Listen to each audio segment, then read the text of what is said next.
ഭർത്താവ് പറഞ്ഞിട്ട് തന്നെയാണ് അടുത്ത വീട്ടിലെ പയ്യനെ കൂട്ടിനും സഹായത്തിനൊക്കെ വിളിച്ചത്. പക്ഷേ ഇങ്ങനെയാകുമെന്ന് ആര് കണ്ടു? ഇന്ന് നമുക്ക് സിത്താരയുടെ മേലേക്ക് കിടക്കാം. മാഡം, എൻ്റെ പേര് സിത്താര.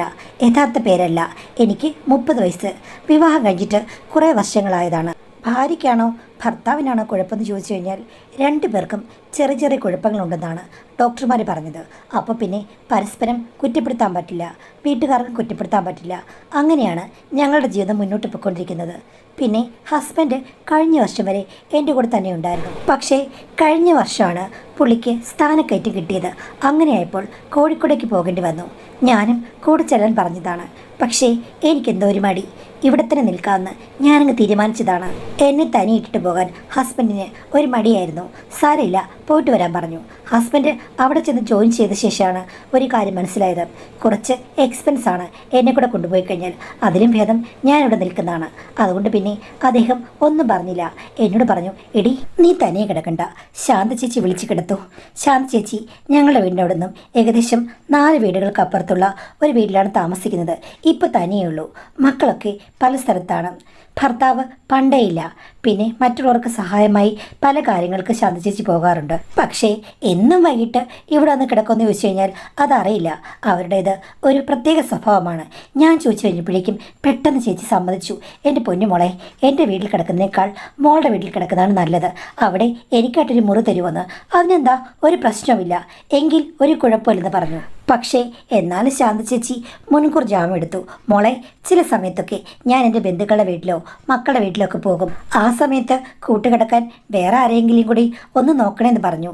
ഞാൻ അത് ഹസ്ബൻഡിനോട് പറഞ്ഞപ്പോൾ ഹസ്ബൻഡ് പറഞ്ഞു, ആ അത് സാരമില്ലടി, അത്യാവശ്യം ഒരു ദിവസമൊക്കെ അല്ലേ, അന്ന് അജിൽ വന്ന് കിടക്കട്ടെ എന്ന് പറഞ്ഞു.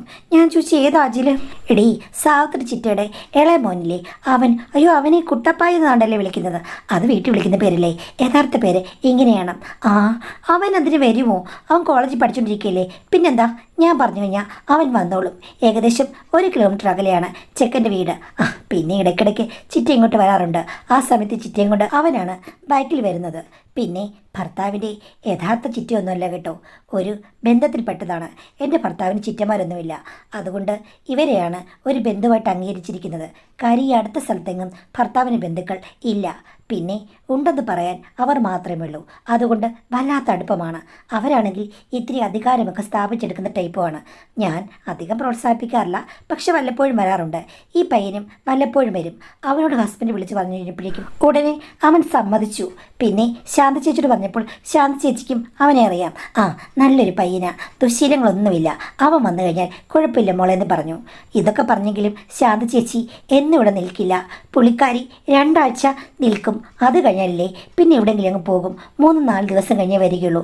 അതുകൊണ്ട് 2 ആഴ്ച കഴിഞ്ഞപ്പോൾ തന്നെ അവനെ വിളിക്കേണ്ടി വന്നു. അവൻ പെട്ടെന്ന് തന്നെ വന്നു. ഒരു ബാഗിൽ അവൻ്റെ പഠന സാമഗ്രികളും കൊണ്ടൊക്കെയാണ് വന്നത്. ഓ, കോളേജിൽ പഠിക്കുന്ന നീ ഇത്രയ്ക്കും പഠിത്തമൊക്കെ ഉണ്ടോ? പിന്നെ അതിൻ്റെ ഒരു ശീലമാണ്. പൊതുവെ നിന്നെപ്പറ്റി എല്ലാവർക്കും നല്ല അഭിപ്രായമാണ്. എൻ്റെ ഹസ്ബൻഡിന് നിന്നെപ്പറ്റി ഭയങ്കര അഭിപ്രായം. അതുകൊണ്ടല്ലേ അദ്ദേഹം ഇങ്ങോട്ട് പറഞ്ഞു വിട്ടത് നിന്നെ. ഒന്ന് പോ ചേച്ചി, ഞാൻ അത്ര നല്ലവനൊന്നുമല്ല. അപ്പം നിന്നെ ഞാൻ പേടിക്കണോ? ചേച്ചി എന്നെ പേടിക്കേണ്ട കാര്യമില്ല, എന്നെ പേടിക്കേണ്ടവർ പേടിച്ചാൽ മതി എന്ന് പറഞ്ഞു. നീ എന്താ ഉദ്ദേശിച്ചെന്ന് പറഞ്ഞപ്പോൾ അവൻ ചിരിച്ചു. ഞങ്ങൾ കുറേ കാര്യങ്ങളൊക്കെ സംസാരിച്ചു. ഞാൻ പിന്നെ പയ്യനല്ലേ, എടാ നിനക്ക് വല്ല ലൈനോ വല്ലതും ഉണ്ടോ? നീ രാത്രി ഉറങ്ങാതെ കിടന്ന് അവളോട് സംസാരിക്കുമോ? അപ്പോൾ അവൻ പറഞ്ഞു, ഏയ് ഉറങ്ങാതൊന്നും കിടന്ന് ഞാൻ സംസാരിക്കില്ല, ലൈനൊക്കെ ഉണ്ട്. എത്ര ലൈനാണെന്നുള്ളത് എനിക്ക് പോലും അറിയില്ലെന്ന് പറഞ്ഞു. ആഹാ, നീ ആൾ കൊള്ളാലോ, കൊച്ചു റോമിയായിട്ട് ഇങ്ങനെ കറങ്ങി നടക്കുകയാണോ? എന്ത് ചെയ്യാനാ ചേച്ചി, പെൺപിള്ളേരെ ഇങ്ങോട്ട് വന്ന് കൊത്തുകയാണ് എന്ന് പറഞ്ഞു. അത് കൊള്ളാമല്ലോടാ. പിന്നെ വേറൊരു കാര്യമുണ്ട്. ദേ, ചേച്ചിയുടെ വീടിന് ഓപ്പോസിറ്റ് ഒരു ചേച്ചിയില്ലേ? ഏത് ചേച്ചി? ഈ ഓപ്പോസിറ്റ് വീട്ടിൽ താമസിക്കുന്ന നിമിഷ ചേച്ചിയെ ചേച്ചിക്ക് അറിയില്ലേ? ഓ, എനിക്കറിയാവടാ. പക്ഷേ അവളും അവിടെ അമ്മായിമ്മയും എന്നോട് മിണ്ടാറില്ല. എന്താണെന്ന് അറിയില്ല. പലപ്പോഴും കണ്ടു കഴിഞ്ഞാൽ ഒന്ന് ചിരിക്കും, അത്രയേ ഉള്ളൂ. പക്ഷെ പുള്ളിക്കാരിയില്ലേ, ഭയങ്കര ജോളിയാണ്. ഉച്ചത്തിൽ ചിരിക്കുകയും തമാശ പറയുകയൊക്കെ ചെയ്യും.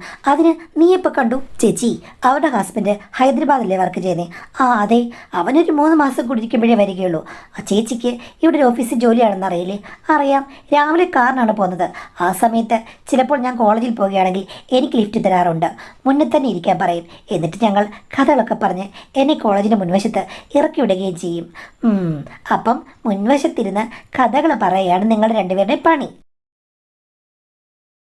അത് പോട്ടെ, അവളെക്കുറിച്ച് എന്തോ ഒരു ഇൻഫർമേഷൻ പറയാനല്ലേ നീ വന്നത്?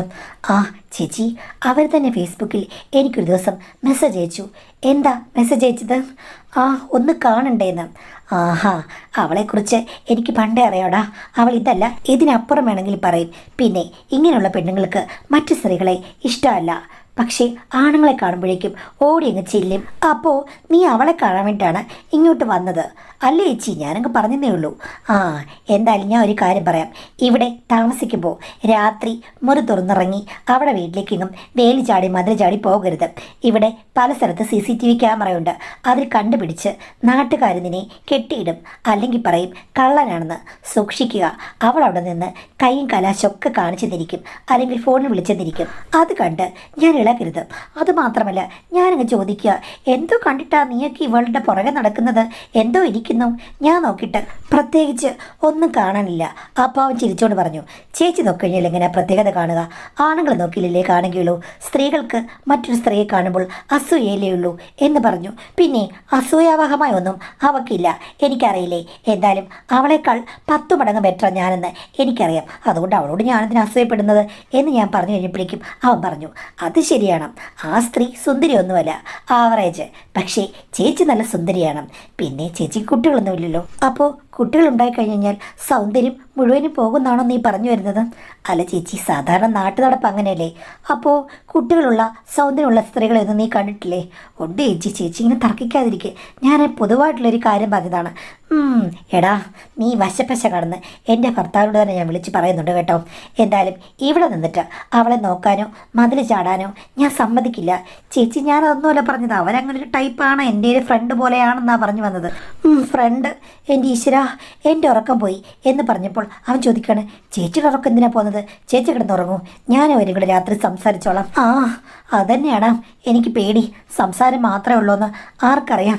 എന്തായാലും നീ തിരിച്ചു പോയിക്കോ, ഇവിടെ നിൽക്കണ്ട, ഞാൻ തനിയെ കിടന്നോളാം എന്ന് പറഞ്ഞപ്പോഴേക്കും അവൻ പറഞ്ഞു, ചേച്ചി ചുമ്മാ ഞാൻ പറഞ്ഞതാണ്, ചേച്ചിയുടെ ആറ്റിറ്റ്യൂഡൊന്ന് അറിയാൻ വേണ്ടിയിട്ട്. ഞാനിവിടെ കിടക്കുമ്പോഴേക്കും ചേച്ചിക്ക് എന്തെങ്കിലും ബുദ്ധിമുട്ടുണ്ടോ എന്ന് അറിയാൻ വേണ്ടി. പോടാ, എനിക്ക് ബുദ്ധിമുട്ടൊന്നുമില്ല. പക്ഷേ ഞാൻ ആത്മാർത്ഥമായിട്ട് പറയുകയാണ്, ഇങ്ങനെയുള്ള കാര്യങ്ങളൊന്നും കാണിക്കരുത്. അവളിനി വിളിച്ചാലും ഇവിടുന്ന് അങ്ങോട്ട് ചാടിയൊന്നും പോകരുതേ. ഒന്ന് പോ ചേച്ചി, എനിക്കതിനുള്ള ധൈര്യമൊന്നുമില്ല. ഇങ്ങനെയുള്ള കാര്യങ്ങളൊക്കെ പറയാമെന്നുള്ളതല്ലാതെ എനിക്ക് അങ്ങനെ യാതൊരുവിധ എക്സ്പീരിയൻസും ഇല്ല. എനിക്ക് പ്രേമമൊക്കെ ഉണ്ട്, പക്ഷേ മറ്റു കാര്യങ്ങളൊന്നും എനിക്ക് ഒന്നുമില്ല. അതെന്താടെ ഇല്ലാത്തത്? നിനക്ക് പേടിയാണോ? എനിക്ക് നല്ല പേടിയാണ്. ഇങ്ങനെ ചാറ്റൊക്കെ ചെയ്യുമെങ്കിലും യഥാർത്ഥത്തിലേക്ക് എനിക്ക് പോകാൻ പറ്റില്ല. ഭയങ്കര പേടിയാണ്. എന്തൊക്കെയോ റിസ്കുകൾ ഒളിഞ്ഞിരിക്കുന്ന പോലെയാണ്. അതിനുള്ള ധൈര്യമൊന്നും എനിക്കായിട്ടില്ല. അത് കേട്ടപ്പോൾ ഞാൻ ചോദിച്ചു, ഇത് സത്യമാണോ? സത്യമ ചേച്ചി? എങ്കിൽ ഞാൻ സ്വസ്ഥമായിട്ട് കിടന്നുറങ്ങാം. അല്ലെങ്കിൽ ഞാൻ ഇന്ന് ഉറങ്ങില്ല. വന്ന ദിവസം തന്നെ ഇവൻ ചാടിപ്പോകുമോ എന്ന് പേടിച്ച്. ഒന്ന് പോ ചേച്ചി, വെറുതെ ലോകം കണ്ടിട്ടില്ലാത്ത പോലെ സംസാരിക്കരുതും. എടാ, എൻ്റെ ഭർത്താവിൻ്റെ സ്വാധീനിക്ക് അറിയാമല്ലോ, എന്നോട് ഭയങ്കര അറ്റാച്ച്ഡാണ്. പുള്ളി എല്ലാ കാലത്തും ഇവിടെ ഉണ്ട്. ആ സമയത്ത് പിന്നെ ഞാൻ ഏത് ലോകം കാണാനാണ്? ഞാൻ ഒരു ലോകം കണ്ടിട്ടില്ല, നിന്നെ പോലെയല്ല. അപ്പോൾ ചേച്ചി കോളേജിലൊക്കെ പഠിച്ചിട്ടില്ലേ? പഠിച്ചിട്ടുണ്ട്. അന്ന് പ്രേമമൊന്നുമില്ലായിരുന്നു. പ്രേമമൊക്കെ ഉണ്ടായിരുന്നു, പക്ഷേ കൂടി വന്നു കഴിഞ്ഞാൽ അവിടെ അടുത്തൊരു ബേക്കറി ഉണ്ട്, അവിടെ വരെ ചായ കുടിക്കാൻ പോകും. അതിൽ കൂടുതൽ ഒന്നുമില്ല. അയ്യോ പാവം ചേച്ചി, ഏത് നൂറ്റാണ്ടിലാണോ കോളേജിൽ പഠിച്ചത്? എടാ, നീ വന്നപ്പോൾ മുതൽ എന്നെ കളിയാക്കുകയാണോ? പിന്നെ ഞാനെന്താ നിന്നെപ്പോലെ പെണ്ണുങ്ങളെ കൊണ്ട് കറങ്ങി നടക്കുന്ന പോലെ നടക്കണമായിരുന്നു? എൻ്റെ പൊന്നു ചേച്ചി, തമാശ പറയാനും പറ്റില്ലേ ചേച്ചി? അല്ലാതെ ഭയങ്കരമായിട്ട് ജോലിയായിട്ട് സംസാരിക്കല്ലോ. ഞാൻ ഓർത്തു ചേച്ചി എൻ്റെ ഒരു ഫ്രണ്ടിനെ പോലെ സംസാരിക്കുന്നത്. ഇതിപ്പോൾ ഓൾഡ് ജനറേഷൻ പോലെ. ഇത് ശരിയാവില്ല എന്നവൻ പറഞ്ഞു. ഞാൻ പോയി കിടക്കട്ടെ, ഗുഡ് നൈറ്റ് എന്ന് പറഞ്ഞ് അവൻ പോയി. അന്ന് ഞാൻ പിന്നെ കൂടുതലൊന്നും അവനെ ചൊറിയാൻ പോയില്ല. പിള്ളേരല്ലേ, നമ്മൾ സൂക്ഷിക്കണം. നമ്മുടെ വീട്ടിൽ വന്ന് കിടക്കുകയല്ലേ, അങ്ങോട്ട് പോയാലും ഇങ്ങോട്ട് പോയാലും ചിലപ്പോൾ ഭർത്താവ് പറഞ്ഞപ്പോൾ പ്രശ്നം ഉണ്ടാകുന്ന കാര്യങ്ങൾ ഇക്കാലത്ത് ഉണ്ടാകും. അതുകൊണ്ട് പതിവ്രതയായി നിൽക്കേണ്ടത് എൻ്റെ ഉത്തരവാദിത്തമല്ലേ മാഡം? പിന്നെ ചെക്കനെന്ന് ശ്രദ്ധിച്ചേക്കാം. അതുമാത്രമല്ല, അപ്പുറത്ത് ഒരു മതാലസയുണ്ടല്ലോ, അവനത് പറയുകയും ചെയ്തു. അതോടുകൂടി എനിക്ക് ചെറിയ അസ്വസ്ഥയൊക്കെ ഉണ്ട്. എന്നാലും ചെക്കൻ പറഞ്ഞതുപോലെ വലിയ ഇതൊന്നും അവനില്ല കടമ്പ ചാടി കിടക്കാൻ. അതുകൊണ്ട് പിന്നെ കുഴപ്പമില്ലായിരിക്കും എന്നൊക്കെ വിചാരിച്ച് പതുക്കെ ഞാൻ മയങ്ങിപ്പോയി. എപ്പോൾ മയങ്ങിയാലും ഞാൻ 5 മണിയാകുമ്പോൾ എഴുന്നേക്കും. അവന് ബ്രേക്ക്ഫാസ്റ്റ് ഉണ്ടാക്കണമല്ലോ. അതുകൊണ്ട് അപ്പം കടലക്കറി ഉണ്ടാക്കാമെന്ന് വിചാരിച്ച് ഞാൻ അടുക്കളയിൽ കയറി. എല്ലാം ഉണ്ടാക്കി കഴിഞ്ഞിട്ടും അവൻ എഴുന്നേൽക്കുന്ന ലക്ഷണമില്ല. ഞാൻ അവൻ്റെ മുറിയിൽ പോയി മുട്ടി വിളിക്കാൻ തുടങ്ങി. അപ്പോഴുണ്ട് ജസ്റ്റ് കഥക് ചാരിയിട്ടേ ഉള്ളൂ. എന്നാൽ പിന്നെ തുറന്നു നോക്കാം. പതി ഞാൻ തുറന്നു നോക്കി കഴിഞ്ഞപ്പോഴേക്കും ചിക്കൻ കട്ടിലിൽ കിടക്കുകയാണ്. ശാന്തമായ ഉറക്കം. അവൻ ഉറങ്ങുന്നതിന് ഒരു പ്രത്യേക ചന്തമുണ്ടെന്ന് തോന്നി. കാര്യം എൻ്റെ ഭർത്താവ് എന്നെ കല്യാണം കഴിച്ച് മധുവിധ നാളുകളിൽ ഹസ്ബൻഡ് കിടന്നുറങ്ങും. അപ്പോൾ എൻ്റെ അമ്മായിമ്മ ഉണ്ടായിരുന്നു. ആ സമയത്ത് ഞാൻ പോയി നോക്കുമ്പോഴേക്കും ഉറങ്ങിക്കിടക്കുന്ന ഭർത്താവിനോട് എനിക്ക് പ്രത്യേക ഒരു ഇഷ്ടം തോന്നും. ഉറങ്ങുന്ന ആളെ ഞാൻ നോക്കി നിൽക്കുമായിരുന്നു. ചില സമയത്ത് അമ്മായിമ്മ പറയും, ഉറങ്ങുന്ന ആളുകളെ ശ്രദ്ധിക്കരുത്, അത് ശരിയല്ലെന്ന് പറയും. എന്താ അമ്മ എങ്ങനെയെന്ന് പറയുമ്പോൾ, ദോഷമാ നീ ഇങ്ങനെ ചെയ്യരുത് എന്നൊക്കെ പറയും. എന്നാലും ഭർത്താവ് ഉറങ്ങിക്കിടക്കുന്നത് കാണാൻ എനിക്കൊരു താല്പര്യമായിരുന്നു. അപ്പോൾ മാഡം ചോദിക്കും, ഇപ്പോൾ താല്പര്യമില്ലെന്ന്. ഇപ്പം പ്രത്യേകിച്ച് അങ്ങനെ താല്പര്യമൊന്നുമില്ല. കാര്യം കണ്ട് പറഞ്ഞിട്ട് കാര്യമില്ലല്ലോ. എന്തായാലും ഞാൻ ചെക്കനെ അടിമുടി ശ്രദ്ധിച്ചു. അവന് ആണത്തത്തിൻ്റെ എല്ലാം തികഞ്ഞ ഒരു ഉറക്കമായിട്ടാണ് എനിക്ക് തോന്നിയത്. അതുമാത്രമല്ല, പണ്ടാരണ്ടോ പറഞ്ഞതുപോലെ ഗോപുരമുകളിൽ വാസന്തചന്ദ്രൻ ഗോരോചനക്കുറി വരച്ചു എന്ന് പറഞ്ഞതുപോലെ ഒന്ന് ഞാനും തെളിഞ്ഞു കണ്ടു. അല്ലെങ്കിൽ രാവിലെ ആകുമ്പോഴേക്കും ആൺപിള്ളേർക്ക് ഇങ്ങനെയുള്ള കാര്യങ്ങളൊക്കെ ഉണ്ടല്ലോ. ഹസ്ബൻഡിനും വെളുപ്പാകുമ്പോൾ വല്ലാത്ത ഇളക്കാണ്. ഞാൻ പറയും, ഗോപുരം ഞാൻ തള്ളി താഴെ ഇടുവെന്ന്. അങ്ങനെയൊക്കെയാണെങ്കിലും വെളുപ്പാങ്കാലത്തില്ലേ ഒരു പ്രത്യേക രസമാണ്. വെളുപ്പിനെ എൻ്റെ ഭർത്താവ് കൂടുതൽ ആക്റ്റീവാണെന്ന് എനിക്ക് തോന്നിയിട്ടുണ്ട്. ഇതൊക്കെ ഞാൻ ഒരു നിമിഷം കൊണ്ട് ആലോചിച്ചു. പക്ഷേ ഒരു കാര്യം ഉറപ്പാണ്, ഉള്ളിൽ ഒളിഞ്ഞു കിടക്കുന്നത് കോലാർ സ്വർണ്ണഖനി പോലെ ഒന്നാണ് എന്നെനിക്ക് തോന്നി. അല്ലാതെ അല്ലറ ചില്ലറയല്ല എന്ന് ഞാൻ മനസ്സിൽ വിചാരിച്ചു. ഇതൊക്കെ ഒരു നിമിഷം കൊണ്ട് എൻ്റെ മനസ്സിലൂടെ പോയതാണ്. പക്ഷേ പെട്ടെന്ന് ഞാൻ കഥകിൽ തട്ടി, എടാ എഴുന്നേൽക്ക്, പല്ല് തേക്കാൻ വേണ്ടി നീ എന്തെങ്കിലും കൊണ്ടുവന്നിട്ടുണ്ടോ? പേസ്റ്റും നിനക്ക് ബ്രഷും വേണമെന്ന് ചോദിച്ചു. ഇല്ല ചേച്ചി, എൻ്റെ കിറ്റിലുണ്ടെന്ന് പറഞ്ഞു. എങ്കിൽ നീ പതുക്കെ വാ, ബ്രേക്ക്ഫാസ്റ്റ് ഇവിടുന്നാണ്. അല്ലെങ്കിൽ ഞാൻ ഇവിടുന്ന് കഴിച്ചിട്ടേ പോകുകയുള്ളൂ.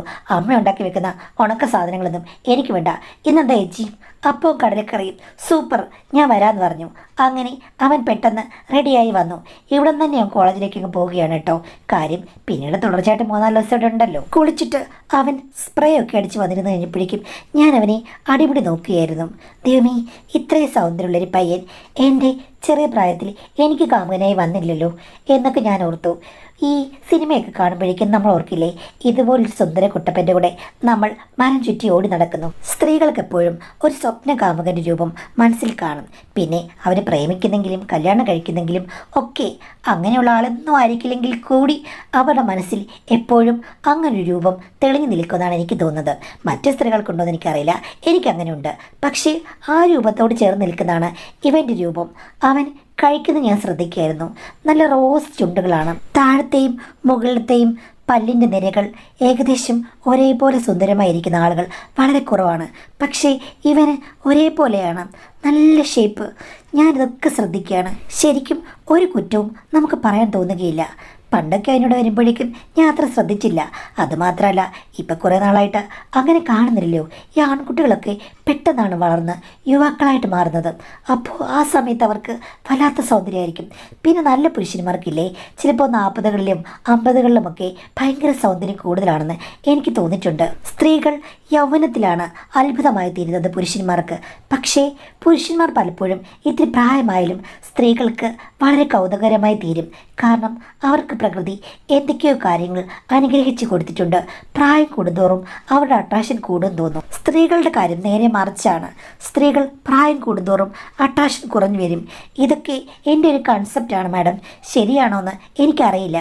ഇങ്ങനെയൊക്കെയുള്ള കാര്യങ്ങൾ കൊണ്ടാണ് ഞാൻ അവനെ കൂടുതലായി ശ്രദ്ധിച്ചത്. എന്ന് വെച്ചിട്ട് എൻ്റെ മനസ്സിൽ തെറ്റായ എന്തെങ്കിലും വിചാരം ഉണ്ടോ എന്ന് ചോദിച്ചു കഴിഞ്ഞാൽ അന്നേരമൊന്നുമില്ല. പിന്നീട് അവൻ 4 ദിവസം ഉണ്ടായിരുന്നു. ആ 4 ദിവസവും ഭയങ്കര ജോളിയായിരുന്നു. പിന്നീട് ശാന്തി ചേച്ചി വന്നു. അവൻ പിന്നെയും അവൻ്റെ വീട്ടിലേക്ക് പോയി. പിന്നെ ശാന്തി ചേച്ചി കുറച്ചു നാളത്തേക്ക് എങ്ങും പോയില്ല. അപ്പോഴാണ് അവൻ്റെ വാല്യൂ ഞാൻ തിരിച്ചറിഞ്ഞത്. അവനുള്ളപ്പോൾ അവൻ്റെ സാമീപ്യം കൊണ്ട് എനിക്ക് എന്തൊക്കെയോ മാറ്റങ്ങളുണ്ടായി. ഇടയ്ക്ക് ഹസ്ബൻഡ് വന്നിരുന്നു.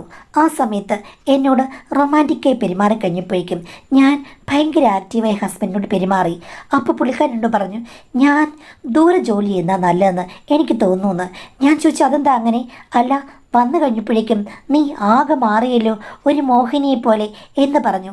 ആക്ച്വലി മായാമഞ്ചലിൽ ഞാൻ പൊങ്ങിത്താണപ്പോൾ സത്യമായും ഞാൻ ആലോചിച്ചത് അവനായിരുന്നു എങ്കിൽ ഞാൻ ഇപ്പോൾ മഞ്ചലിലേറി ഓടി ഒത്തിരി ദൂരം പോയേനെ. 10-20 മിനിറ്റ് കഴിഞ്ഞ് ഞാൻ മഞ്ചലിൽ നിന്ന് ഇറങ്ങേണ്ടിടത്ത് ഞാൻ 3 മണിക്കൂറായാലും മഞ്ചലിൽ നിന്ന് ഇറങ്ങില്ലല്ലോ എന്നൊക്കെ വിചാരിച്ചു. എനിക്ക് അവനെപ്പറ്റി ഒന്നും അറിയില്ല, എങ്കിലും സങ്കല്പങ്ങൾ നെയ്തുകൂട്ടി ഞാനന്ന് ഉയർന്നു പൊങ്ങി. എൻ്റെ ഹസ്ബൻഡിന് ഞാൻ ആക്റ്റീവാകുന്നതും അങ്ങേരെ ഭരിക്കുന്നതുമൊക്കെ ഒത്തിരി ഇഷ്ടമുള്ള കൂട്ടത്തിലാണ്. പക്ഷേ ഈ ഒരു സമയം കഴിയുമ്പോഴേക്കും അങ്ങേരെ വേണമെങ്കിൽ എന്നെ ഭരിക്കും. അത്തരമൊരു പ്രത്യേക മെൻറ്റാലിറ്റിയാണ്. എനിക്കതിൽ പ്രത്യേകിച്ച് പ്രശ്നമൊന്നും തോന്നിയില്ല. ഓരോ സമയത്തും ഓരോരുത്തർക്കും ഓരോ പൊസിഷൻസ് ഉണ്ടല്ലോ, അതിൽ അവരവർ ഏറ്റവും മികച്ചതായി നിന്ന് കഴിഞ്ഞാൽ അവരുടെ ദാമ്പത്യം നന്നാകും എന്നെനിക്ക് പലപ്പോഴും തോന്നിയിട്ടുണ്ട്. ദാമ്പത്യം മാത്രമല്ല, സൗഹൃദമാണെങ്കിലും മറ്റേത് ബന്ധമാണെങ്കിലും. പിന്നീട് ശാന്തി ചേച്ചി കുറച്ച് ദിവസത്തേക്ക് എങ്ങും പോയില്ല. അവസാനം എനിക്ക് ചോദിക്കേണ്ടി വന്നു, അല്ല ചേച്ചി, ഈ വട്ടം ആരുടെ വീട്ടിൽ പോകുന്നില്ലേ? സാധാരണ 2 ആഴ്ച കഴിയുമ്പോഴേക്കും എവിടെയെങ്കിലും യാത്ര പോകുന്നതാണല്ലോ എന്ന് ചോദിച്ചപ്പോഴേക്കും എൻ്റെ പൊന്നു മോളെ പോകണം, നീ പറഞ്ഞപ്പോഴാണ് ഓർത്തത്. ഇവിടെ വന്ന് കിടന്ന കട്ടിൽ കാണുമ്പോഴേ ഞാൻ ഉറങ്ങിപ്പോകും മോളെ, അത്രയ്ക്കും നല്ലതാ എന്ന് പറഞ്ഞു. എങ്കിൽ ചേച്ചി ഇവിടെ തന്നെ കിടന്നോ, കുഴപ്പമൊന്നുമില്ല, ഞാനെങ്ങും പോകുന്ന കാര്യം ചോദിക്കുന്നില്ലെന്ന് പറഞ്ഞപ്പോൾ ഇല്ലടി ഞാൻ പോകുന്നുണ്ട്, അടുത്ത ആഴ്ച ആകട്ടെ എന്ന് പറഞ്ഞ് ചേച്ചി ഒരാഴ്ചയോടെ കഴിഞ്ഞിട്ടാണ് എവിടെയോ കറങ്ങാൻ പോയത്. അപ്പോഴേക്കും ഞാൻ ആവേശത്തോടു കൂടി അവനെ വിളിച്ചു. ആ ചേച്ചി വൈകിട്ട് 7 മണിയാകുമ്പോൾ ഞാൻ വന്നേക്കാമെന്ന് പറഞ്ഞു. പക്ഷേ ഒരു 5 മണിയായപ്പോഴേക്കും ശാന്തി ചേച്ചി എന്നെ വിളിച്ചു. മോളെ, ഞാൻ ഒരു കാര്യം ചോദിക്കട്ടെ, ആ ചെക്കൻ ഇന്ന് വരുന്നുണ്ടോ? ഉണ്ട്. എടി, ആ ചെക്കനെ പറ്റി ഞാൻ ഒരു കൂട്ടം വാർത്ത കേട്ടു. എന്താണെന്ന് ചോദിച്ചു കഴിഞ്ഞപ്പോഴേക്കും, മോളെ, ആ ഓപ്പോസിറ്റ് താമസിക്കുന്നവളിലെ ഓഫീസിൽ പോന്നേ, അവളുമായിട്ട് ഈ ചെക്കന് എന്തോ ചുറ്റിക്കളിയുണ്ടെന്ന്, എന്നും അവളുടെ കാറിന് കോളേജിൽ പോകുന്നതെന്ന്. അപ്പം ഞാൻ പറഞ്ഞു, ചുറ്റിക്കളിയൊന്നുമില്ല, അവനോട് പറഞ്ഞതാണ്. അവള് തനിയെ പോകുമ്പോഴേക്കും അവനെ കയറ്റുന്നു, അത്രേ ഉള്ളൂ. പിന്നെ ഈ നാട്ടിൽ എത്രയോ ആണുങ്ങളുണ്ട്, അവരെ ആരും അവൾക്ക് കാർ കയറ്റേണ്ട കാര്യമില്ല. എന്നിട്ട് ഈ ചെക്കനെ മാത്രം കണ്ടുപിടിച്ച് അവൾ എന്നും കൊണ്ടുപോകുന്നു. എടീ, ഈ ചെക്കനെ അവൾക്കൊരു നോട്ടുണ്ടെന്ന് എനിക്ക് തോന്നും. അവളൊരു ശൃംഗാരിയല്ലേ, പിന്നെ ആ ചെക്കനെ കണ്ടാൽ അതീവ സുന്ദരനല്ലേ, അവക്ക് ഇളക്കം ചിലപ്പോൾ കയറിക്കഴിഞ്ഞാൽ നിനക്ക് പ്രശ്നമാകുമെന്ന്. അതെന്താ ചേച്ചി എന്ന് ചോദിച്ചപ്പോഴേക്കും, എടി, നിന്റെ വീട്ടിലല്ലേ വന്ന് താമസിക്കുന്നത്, രാത്രിയിലെങ്ങാനും അവൾ കൈയും കലാശവും കാണിച്ച് വിളിച്ചു കഴിഞ്ഞാൽ ചെക്കൻ അങ്ങോട്ടേക്കൊക്കെ ചെല്ലും, ചെറുപ്രായമാ, നിനക്കൂടെ പേരുദോഷമാകുമെന്ന് പറഞ്ഞു. ദൈവമേ, ഇതൊക്കെ ഞാൻ നേരത്തെ ആലോചിച്ചതും ചെക്കൻ പറഞ്ഞപ്പോൾ അവനോട് പറഞ്ഞതുമാണ്. ഇതൊക്കെ പുറത്തറിയാവുന്ന കാര്യങ്ങളായിരുന്നു. നാട്ടുകാർക്ക് സംശയമുണ്ടോ? ശാന്തി ചേച്ചി അറിയണമെങ്കിൽ നാട് മുഴുവനും ഇവനെക്കുറിച്ച് എന്തെങ്കിലും പറയുന്നുണ്ടാകും എന്ന് ഞാൻ വിചാരിച്ചു. ഒരു കുഴപ്പമില്ല, ഞാനേ താക്കോല് പൂട്ടി എൻ്റെ കയ്യിൽ വെച്ചേക്കാണ്, അവൻ എങ്ങും പോകില്ല. മോളെ, ഇന്ന് വരുമ്പോഴേക്കും മോൾ ഇതൊക്കെ ചോദിക്കണം. ആരെ പറഞ്ഞെന്ന് ചോദിച്ചു കഴിഞ്ഞാൽ നാട്ടുകാർ പറഞ്ഞതേ പറയാവേ, എൻ്റെ പേര് പറയല്ലേ എന്ന് പറഞ്ഞപ്പോൾ ഞാൻ പറഞ്ഞു, ഇല്ല ചേച്ചി, ചേച്ചിയുടെ പേര് ഞാൻ പറയില്ല, അല്ലാതെ നാട്ടുകാരൊക്കെ പറഞ്ഞറിഞ്ഞു എന്ന് വെച്ചിട്ട് ഞാൻ ചോദിക്കാമെന്ന് പറഞ്ഞു. എന്ന് പറഞ്ഞ് അവർ ഫോൺ വെക്കുകയും ചെയ്തു. എനിക്കാണെങ്കിൽ ഇതൊക്കെ കേട്ടിട്ട് ഒട്ടും അങ്ങോട്ട് സ്വസ്ഥതയില്ല. അവൻ വന്നപ്പോൾ തന്നെ ഞാൻ അവനോട് വഴക്കിട്ടു. നീ എന്തൊക്കെ ഈ കാണിക്കുന്നതും, നാട്ടുകാരൊക്കെ ഓരോ കാര്യങ്ങൾ പറയുന്നു, എന്നും നീ അവിടെ കാറി കയറി പോകുന്നെന്നോ, അവൾക്കും നിനക്കും തമ്മിൽ എന്തൊക്കെ ബന്ധമുണ്ടെന്നോ. പോ ചേച്ചി, അവരെന്നെ കണ്ട് കുറെ പ്രായമുള്ളൊരു സ്ത്രീയല്ലേ. അവൾ കിളവിയൊന്നും അല്ലല്ലോ, നീ ഇല്ലടാ പറഞ്ഞത് അവൾ മെസ്സേജ് അയച്ചെന്ന് ഒന്ന് കാണണമെന്ന് പറഞ്ഞിട്ട്. അത് അന്ന് അയച്ചതേ ഉള്ളൂ, പിന്നെ അതിനെപ്പറ്റി ഒന്നും പറഞ്ഞില്ല. എന്തൊക്കെയോ ചുറ്റുകളികളുണ്ട്, എനിക്ക് ഉറപ്പാണ്. രാവിലെ നീ കാത്തു നിൽക്കുകയാണ്, കാറിനകത്തായിരിക്കും നിങ്ങളുടെ വിഹാര കേന്ദ്രം. കാറായാലും മതിയല്ലോ ചെറിയ ചെറിയ കാര്യങ്ങൾക്ക് എന്ന് ഞാൻ പറഞ്ഞു. അപ്പോൾ അവൻ ചോദിച്ചു, ചേച്ചി എന്തിനാ വെറുതെ കുറ്റപ്പെടുത്തുന്നത്, എന്നോട് വഴക്കുണ്ടാക്കുന്നത്? എനിക്ക് ദണ്ണം ഉണ്ടടാ, നീ വഴി തെറ്റിപ്പോകുന്നില്ലെന്ന്.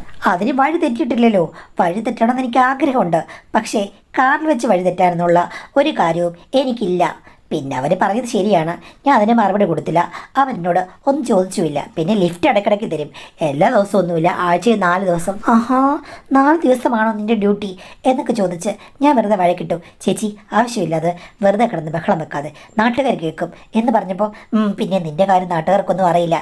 എടാ, ഞാനാണെങ്കിൽ എൻ്റെ ഭർത്താവിനനുസരിച്ച് ജീവിക്കുന്നൊരു സ്ത്രീ, നീ ആണെങ്കിൽ ഒരു ആൺചെറുക്കൻ, എന്നിട്ട് പോലും ഇല്ലയോ നാട്ടുകാരെല്ലാം നിന്നെ അവളെ ചേർത്ത് കുറ്റം പറയുന്നു. പെട്ടെന്ന് അവൻ്റെ ഭാവം മാറി. ഓക്കെ ചേച്ചി, ഇത്രയും പറഞ്ഞ ശേഷം നാണമില്ലാതെ ഞാൻ ഈ വീട്ടിൽ കിടക്കുന്നില്ല, ചേച്ചി തന്നെ കിടന്നു. ഞാൻ ഇവിടെ കിടന്നു കഴിഞ്ഞാൽ ചേച്ചിക്ക് പേരുദോഷമാകും. ഞാൻ പേരുദോഷം ഉണ്ടാക്കാൻ വേണ്ടി നിൽക്കുന്നില്ല, ഞാൻ എൻ്റെ വീട്ടിൽ പോയേക്കാം, എനിക്ക് വീടും കൂടുമൊക്കെ ഉള്ളതാണ്, എനിക്കിങ്ങനെ കുറ്റം കേൾക്കേണ്ട കാര്യമില്ല എന്ന് പറഞ്ഞിട്ട് അവൻ ബാഗ് എടുത്ത് ഇറങ്ങാൻ തുടങ്ങി. ഞാൻ ചാടി വട്ടം നിന്നു. പോകാൻ ഞാൻ സമ്മതിക്കില്ല, ഒന്ന് മാറി ചേച്ചി, ചേച്ചിക്ക് ഞാൻ പേരുദോഷമാകും, ഞാൻ പോകട്ടെ എന്ന് പറഞ്ഞപ്പോൾ ഞാൻ അവനോട് പറഞ്ഞു, ഞാൻ നിന്നെ വിടാൻ എനിക്ക് മനസ്സില്ല. അവളും നീ കൂടെ അടുക്കുന്നത് എനിക്ക് ഒട്ടും ഇഷ്ടമല്ല. പിന്നെ അവളെക്കാൾ 10 മടങ്ങ് സൗന്ദര്യമുണ്ട് എനിക്കെന്ന് ഞാൻ സ്വയം വിശ്വസിക്കുന്നു. അങ്ങനെ അവളുടെ അടുത്തേക്ക് നീ ഇറങ്ങിപ്പോകാൻ ഞാൻ സമ്മതിക്കില്ല. അവളുടെ അടുത്തേക്കല്ല, ഞാൻ എൻ്റെ വീട്ടിലേക്കാണ് പോകുന്നത്.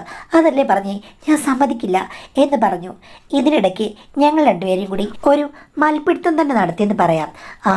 അവൻ എന്നെ ഇടയ്ക്ക് കുറ്റം പറഞ്ഞു. ചേച്ചി എന്നെ കുറ്റപ്പെടുത്തുക, ഞാൻ പോവുകയാണെന്നും. ഞാൻ പറഞ്ഞു നിന്നെ വിടില്ല, നീ ഒന്ന് പോകുന്നത് കാണുമെന്ന് പറഞ്ഞിട്ട് ഞാൻ എൻ്റെ അവസാനത്തെ കൈപ്രയോഗം അങ്ങ് എടുത്തു.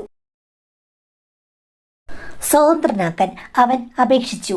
ഞാൻ പറഞ്ഞു നിനക്ക് ഇന്ന് സ്വാതന്ത്ര്യമില്ല, ഇനിയിപ്പോൾ സ്വാതന്ത്ര്യം കിട്ടിയാലും അത് അർദ്ധരാത്രി കഴിഞ്ഞേ ഉള്ളൂ എന്ന് പറഞ്ഞു. ആക്ച്വലി അവന് നല്ല പേടിയുണ്ട്. വെറുതെ അവൻ സംസാരിക്കുന്നേ ഉള്ളെന്ന് എനിക്ക് മനസ്സിലായി. അല്ലാതിപ്പോൾ ആരുടെ പേര് പറഞ്ഞെന്ന് പറഞ്ഞാലും അവനതിനുള്ള ധൈര്യമില്ലെന്ന് അവൻ്റെ മുഖത്തു നിന്നും അവൻ്റെ പെരുമാറ്റത്തിൽ നിന്നും എനിക്ക് മനസ്സിലായി. പക്ഷേ ധൈര്യമില്ലാത്തവനെ ഉയർത്തെഴുന്നേൽപ്പിക്കുന്ന വിദ്യകൾ ഏത് മിടുക്കിയായ സ്ത്രീകൾക്കും അറിയാം. പക്ഷേ എല്ലാ സ്ത്രീകൾക്കും അറിയാമെന്ന് ചോദിച്ചു കഴിഞ്ഞാൽ അറിയില്ല. മിടുക്കിയായ സ്ത്രീകൾക്കറിയാം. എനിക്ക് ആ മിടുക്കുണ്ടെന്ന് ഞാൻ വിശ്വസിക്കുന്നു. ചുണ്ടോട് ചുണ്ടിൽ നുരയുന്ന നാണം നെഞ്ചോട് ചേർത്താൽ ആറാട്ടുമേളം എന്നാണല്ലോ, അതുതന്നെയാണ് എനിക്കും തോന്നിയത്. ആറാട്ടുമേളം തുടങ്ങിക്കഴിഞ്ഞാൽ ഏതൊരു കൊമ്പനും തിടം പേറ്റും. തിടമ്പായി ഞാൻ ഒരുങ്ങി നിൽക്കുകയായിരുന്നു. എന്തായാലും എൻ്റെ ജീവിതത്തിൽ ഞാൻ നേടിയെടുത്ത എൻ്റെ വാശിയായിരുന്നു അതെന്ന് തോന്നുന്നു. ആരോടൊക്കെയുള്ള ഒരസൂയ എൻ്റെ ജീവിതത്തിൽ തേടി നടന്നത് കിട്ടിയ സന്തോഷം ഭർത്താവിനെ ഞാൻ മറന്നില്ല. ഓർത്തെങ്കിൽ പോലും എനിക്ക് അതിലൊരു കുറ്റബോധവും തോന്നിയില്ല. എന്തായാലും അവന് ചെറിയ ചെറിയ പ്രശ്നങ്ങളുണ്ടായിരുന്നത് ഞാൻ തന്നെ പറഞ്ഞ് ശരിയാക്കിയെടുത്തു. ഒന്നും ആലോചിക്കേണ്ട കാര്യമില്ല. അങ്ങനെയാണ് ഈ റിസ്ക്കുള്ള ബന്ധം ഞങ്ങൾ ആരും അറിയാതെ മുന്നോട്ട് കൊണ്ടുപോയത്. പക്ഷേ അതിനുള്ളിൽ എൻ്റെ മനസ്സിൽ ആ ടാർഗറ്റും വന്നു. എനിക്കും ഒരു ഫലം വേണ്ടേ, വർഷങ്ങളായി കാത്തിരുന്ന ഫലം. അപ്പം ഞാൻ ഓർത്തു എന്തായാലും ഇവനിവിടെ കൂട്ടിന് വന്ന് നിൽക്കുകയാണെങ്കിൽ എക്കാലത്തും എൻ്റെ ഭർത്താവിന് പോലും സംശയിക്കാൻ പറ്റുന്ന എന്തെങ്കിലും കാര്യങ്ങൾ അത് ഉണ്ടായേക്കും. അതുകൊണ്ട് ഞാൻ അവരോട് പറഞ്ഞു നീ ഇനി ഇവിടെ എനിക്ക് കൂട്ടിന് വരണ്ട, ഞാൻ തനിയെ കിടന്നോളാം എന്ന് പറഞ്ഞു. അപ്പോൾ ചേട്ടൻ ചോദിച്ചെന്ന് പറയും അത് ഞാൻ ഒരു കാര്യം ചെയ്യാം, ശാന്ത ചേച്ചി എപ്പോഴും ഇവിടെ ഉണ്ടെന്ന് പറയാം. പിന്നെ അല്ലെങ്കിൽ നിനക്ക് പഠിത്തമാണ് ധൃതിയാണെന്ന് പറയാം. ചേച്ചി എന്നെ ഒഴിവാക്കുകയാണെന്നും. പോടാ വേണ്ട, ഞാൻ ഒരിക്കലും ഒഴിവാക്കുകയല്ല. പക്ഷേ നീ രാത്രി ഇങ്ങോട്ട് തന്നെ വരണം, എന്നും ആരും അറിയുകയും ചെയ്യരുത്. അതെന്താ ചേച്ചി എന്ന് പറഞ്ഞപ്പോൾ ഞാൻ പറഞ്ഞു എനിക്ക് ഒരു ഫലം വേണം, ആ ഫലവൃക്ഷമായി നീ തീരണമെന്ന് പറഞ്ഞു. അവനാദ്യം സമ്മതിച്ചില്ല. എങ്കിലും ഞാൻ പറഞ്ഞു നിനക്ക് ഞാൻ ഒരിക്കലും ശല്യമാകില്ലടാന്ന്. അവനും അവസാനം സമ്മതിച്ചു. പിന്നെ അവൻ രാത്രിയാകുമ്പോഴേക്കും കറങ്ങാനൊക്കെ പോകുന്ന ടൈപ്പാണ്. അതുകൊണ്ട് അവൻ്റെ അമ്മയ്ക്ക് പ്രശ്നമില്ല. ആഴ്ചയിൽ 3-4 ദിവസം അവൻ ഇങ്ങി വരും. ശാന്ത ചേച്ചി എവിടെ ഉണ്ടെങ്കിലും എനിക്ക് പ്രശ്നമില്ല. കട്ടിൽ കാണുമ്പോഴേ ഉറങ്ങുന്ന ശാന്ത ചേച്ചിയെ എനിക്കെന്ത് പ്രശ്നം, ഒരു കുഴപ്പവുമില്ല. അപ്പോൾ അങ്ങനെ 5-6 മാസം പോയി കഴിയുമ്പോഴേക്കും എനിക്കും ഒരു കോൺഫിഡൻസ് വന്നു. കാര്യം ഹസ്ബൻഡിന് അറിയാം അദ്ദേഹം വരുമ്പോൾ ഞാൻ കൂടെയുണ്ട്. അതിനിടയ്ക്ക് എൻ്റെ കാര്യങ്ങൾ നടന്നു കഴിഞ്ഞാൽ ഹസ്ബൻഡ് ഒരിക്കലും സംശയിക്കാൻ പോകുന്നില്ല. അങ്ങനെയാണ് എൻ്റെ വിജയചക്രം ഞാൻ തിരിച്ച് എനിക്ക് വേണ്ടുന്നത് ഞാൻ നേടിയെടുത്തതും. കുറ്റബോധം എനിക്ക് ലെവലേശമില്ല. അതെന്താണെന്ന് എനിക്കറിയില്ല മാഡം. എങ്കിലും ഞാൻ പറയുന്ന ഒരു കാര്യം എന്ന് വെച്ച് കഴിഞ്ഞാൽ നമ്മുടെ ജീവിതത്തിൽ നല്ല നമ്മൾ പ്രതീക്ഷിക്കുന്ന അനുഭവങ്ങൾ വരുമ്പോൾ നമ്മളതിനെ സ്വീകരിക്കണം. പിന്നെ കോംപ്ലിക്കേഷൻസ് ഉണ്ടാകുമെന്ന് മാഡത്തിൻ്റെ പല കഥകളിൽ കൂടി ഞാൻ മനസ്സിലാക്കിയിട്ടുണ്ട്. ആ കോംപ്ലിക്കേഷൻസിനെ നേരിടാൻ എൻ്റെ മനസ്സ് സജ്ജമാണ് മാഡം. അതുകൊണ്ട് മാഡത്തിന് എന്നെ കുറ്റം പറയാനുള്ളൊരു ഗ്യാപ്പ് ഞാനിതിൽ ഇടുന്നില്ലെന്നാണ് പറയുന്നത്. അപ്പോൾ അവരുടെ പ്രവൃത്തിയെ നമുക്ക് ന്യായീകരിക്കാൻ പറ്റില്ല. പക്ഷെ അവർ പറഞ്ഞത് അവർക്കിഷ്ടമുള്ള കാര്യങ്ങൾ നേടിയെടുക്കാൻ വേണ്ടി അവർ ഇഷ്ടമുള്ളതുപോലെ പ്രവർത്തിക്കുന്നു, മുന്നോട്ട് പോകുന്നു. പക്ഷേ അതിൻ്റെ റിസ്കുകൾ അറിയാം. റിസ്ക് പോലെ നേരിടാനും തയ്യാറാണ്. അങ്ങനെ ഒരാളെ നമ്മൾ കുറ്റം പറയേണ്ട കാര്യമില്ലല്ലോ. അവരുടെ ചെയ്തവ ന്യായീകരിച്ചില്ലെങ്കിലും അവർക്ക് അവരുടേതായ ന്യായങ്ങളുണ്ട്. അവരുടെ പ്രശ്നങ്ങളെ അവർ അഭിമുഖീകരിക്കുകയും ചെയ്യുന്നു. അതുകൊണ്ട് നമുക്ക് കൂടുതൽ ഇപ്പോൾ ക്രിട്ടിസൈസ് ചെയ്യാൻ പറ്റില്ലല്ലോ.